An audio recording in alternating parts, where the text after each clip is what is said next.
శమంతక పంచకం అనే 5 సరస్సులను క్షత్రియుల రక్తంతోటి నింపి పరశురాముడు తల్లిదండ్రులకు తర్పణాన్ని ఇస్తాడు. దశరథుని వంటి కొద్దిమంది రాజులు గోవుల మందలలో దాక్కొని తప్పుకొన్నారు. తర్వాత పరశురాముడు భూమిని అంతటినీ కశ్యపునికి దానమిచ్చాడు. తాను తపస్సు చేసుకోవడానికి వెళ్ళిపోయాడు. పరశురాముడు మహాపరాక్రమవంతుడు. సీతా స్వయంవరంలో శ్రీరాముడు శివధనస్సును విరిచిన తరువాత సీతారాముల కళ్యాణం జరిగింది. శివుని విల్లు విరిచినందుకు పరశురాముడు కోపించి రాముడితోటి యుద్ధానికి సిద్ధపడ్డాడు. దశరథుని అభ్యర్థనలను, రాముని శాంత వచనాలను పట్టించుకోలేదు. చేతనైతే ఈ విష్ణు చాపాన్ని ఎక్కుపెట్టమని తన ధనస్సును రాముడికి ఇచ్చాడు. రాముడు దానిని అవలీలగా ఎక్కుపెట్టాడు. రామచంద్రమూర్తి ఎక్కుపెట్టిన బాణాన్ని ఎక్కడ విడవాలి అని అడగగా తన తపోశక్తిని కొట్టమని చెప్పాడు.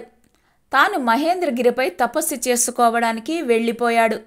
ఆ విధంగా ధనస్సును పరశురాముడు రామునకు అందించినప్పుడు పరశురాముడికి రాముడికి భేదం లేదు అని ఇద్దరికీ తెలిసింది. మహాభారతంలో కూడా పరశురాముడి పాత్ర ఉంది. గంగాదేవి అభ్యర్థన పైన భీష్ముడికి పరశురాముడు అస్త్ర విద్యలు బోధించాడు.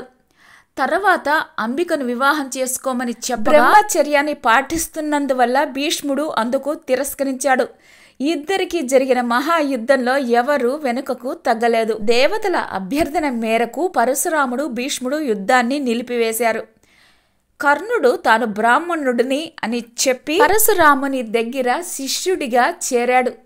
తర్వాత కర్ణుని అబద్ధాన్ని తెలుసుకున్న పరశురాముడు యుద్ధ కాలంలో విద్యలు గుర్తుకురావు అని కర్ణుణ్ణి శపించాడు. ద్రోణాచార్యుడు కూడా పరశురాముడి దగ్గర దివ్య అస్త్రాలను గ్రహించాడు. అర్జునుడు కూడా మహేంద్ర పర్వతంపై పరశురాముణ్ణి దర్శించుకున్నాడు. పరశురాముడి దగ్గర అనేక మంది శిష్యులుగా చేరి అనేక విద్యలు నేర్చుకున్నారు. ఒకసారి పరశురాముడు పరమశివుణ్ణి దర్శించుకోవడానికి వెళ్ళగా ద్వారం దగ్గర వినాయకుడు అడ్డగించాడు. కోపంతో పరశురాముడు తన పరశువును విసిరేశాడు. ఆ పరశువు వినాయకుడి దంతాన్ని విరగొట్టింది. అప్పటి నుంచి వినాయకుడు ఏకదంతుడు అయ్యాడు. పరశురాముడు కల్కి అవతారానికి విద్యలు ఉపదేశిస్తాడు. తర్వాత మన్వంతరంలో సప్తర్షులలో ఒకడు అవుతాడు. భూమినంతటినీ కశ్యపునకు దానమిచ్చిన తర్వాత పరశురాముడు తపస్సు చేసుకోవడం కోసం తన పరశువును సముద్రంలోకి విసిరేశాడు. ఆయన మీద గౌరవంతో సముద్రుడు కొంతమేరకు వెనక్కి తగ్గాడు. అలా వచ్చిన భూభాగమే నేటి కేరళ. ఈ భూమిలో ఉన్న 7 ప్రదేశాలను పరశురామ క్షేత్రాలు అంటారు.